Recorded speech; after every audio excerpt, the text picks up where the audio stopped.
Going over to you, Luis, I know you have an expertise in change management specifically. I would say us engineers in aerospace and defense are not known for our change management qualities. And a lot of times that can be something that is almost an afterthought when it comes to these types of implementations.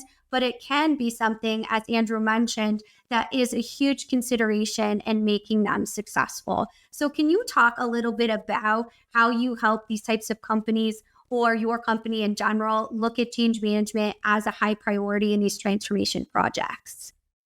Yes, absolutely. Thank you, Kyler. I think to any enterprise application or business transformation project, there are three pillars that are very important for that project to succeed, to realize the software promise. One is program management office, the other one is business process improvement and compliance, and the third one, as you mentioned, is organizational change management.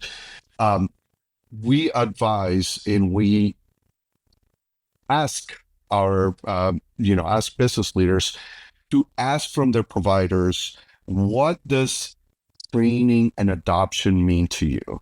Because you may find out there that training and adoption just means, hey, we have a huge library of technical manuals. We'll provide them to you and go ahead, read them and figure out how to use the enterprise application.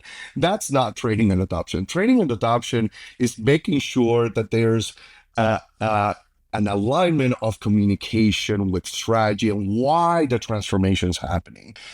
How are individuals in the organization going to benefit from this business transformation? And what are the capabilities that will make their day-to-day better, easier? We'll automate those things. I generally share a story, not a story, but an analogy of what training and adoption should be. We have all been in a very fancy restaurant with expensive chandeliers, silverware. We go to the restroom to wash our hands.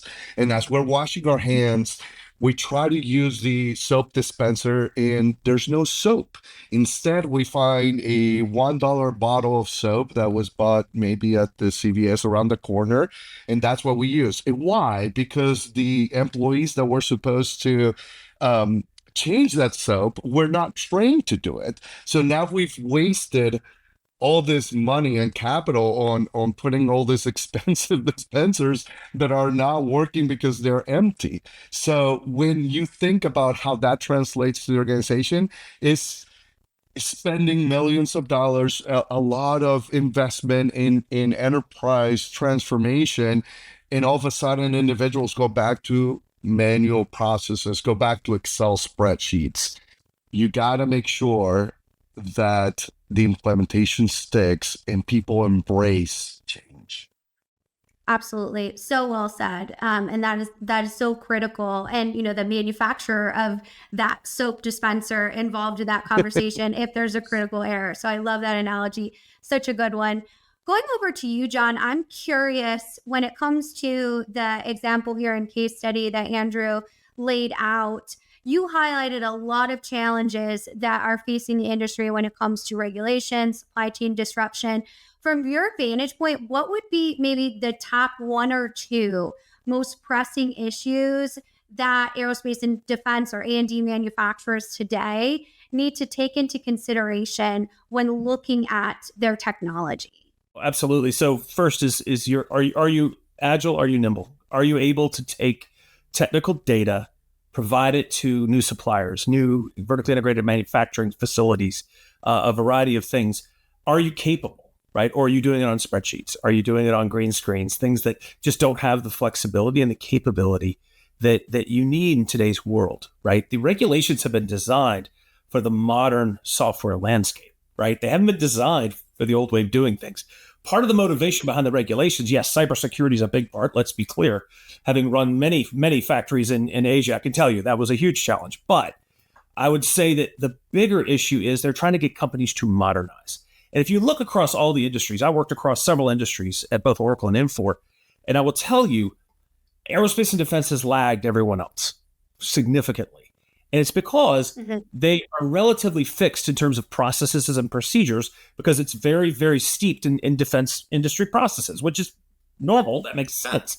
Now that is changing. And so the ability to pivot your operation, it becomes a critical element of your capability. If you do not have a modern system to do that with, you will struggle. It will be extremely difficult. I've worked with a lot of companies where they were trying to do that with legacy processes and spreadsheets and things like that, audits that had a room full of boxes of papers, right? Things like that. It's not a viable solution anymore. And so I think one of the things that I do see that is a tremendous opportunity is start fixing it, right? Hey, don't solve it all in one day. Mhm. AEVEX did it in 6 months. Unbelievable, right? I did over 400 PLM implementations. Not one was less than a year. Let's be clear. But I would tell you, the important thing to remember is start fixing the problem, right? Because if you're starting to solve the problem, you will actually start seeing the opportunities open up. So that's definitely the most important thing I would say. Rather than a couple, the most important thing is evaluate and then start solving the problem, and do not wait. Absolutely. Well said. Definitely something that, Andrew, you kind of laid out, and going to you, as a lifelong Lions fan, you are no stranger to adversity, right? Yeah. No, Not at all. Nope. which makes you oddly qualified for these types of, ERP implementations. Yeah. So you mentioned, as kind of John talked about, the need for that alignment across the organization of all kind of marching towards one goal. You talked about there was lots of siloed processes, as John and Luis mentioned. How did you kind of set that enterprise level mindset of, hey, we're doing this and this is something that's going to be positive moving forward? How difficult was that for you to navigate?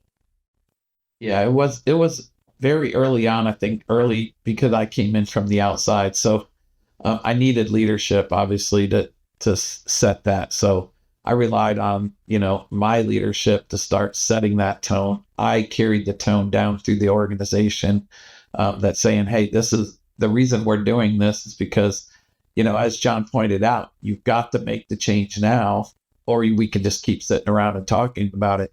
But we needed an enterprise system. We needed to be more mobile in our PLM, PDM type of information. So not only internally did we know how to manufacture, but externally we could get those drawings to the right people to help us source parts, or even go to a different source that is more, FedRAMP capable. As we ramp up our, compliance, we're also ramping up everybody around us. So I think it's twofold, but I definitely, coming in from the outside, you have to rely on leadership. They have to set the tone. My job is to carry that tone through the organization, saying, hey, this is why we're doing it. And then it propagates back that leadership. Again, if people try to circumvent myself, when it goes up to the top, ask, propagate right back down.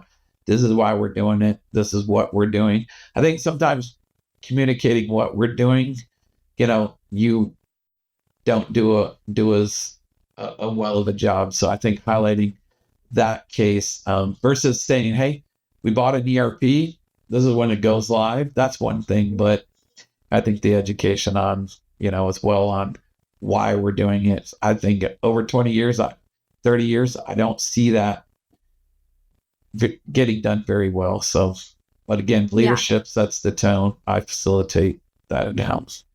Yeah, that trickle down effect is so critical. And it's a journey, not a destination, right? So you might get that alignment, but when we're 2 years down the road, everyone's like, why are we doing this again?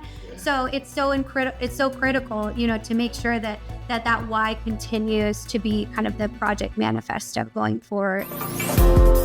If your business would like to be featured in a future event, contact us today.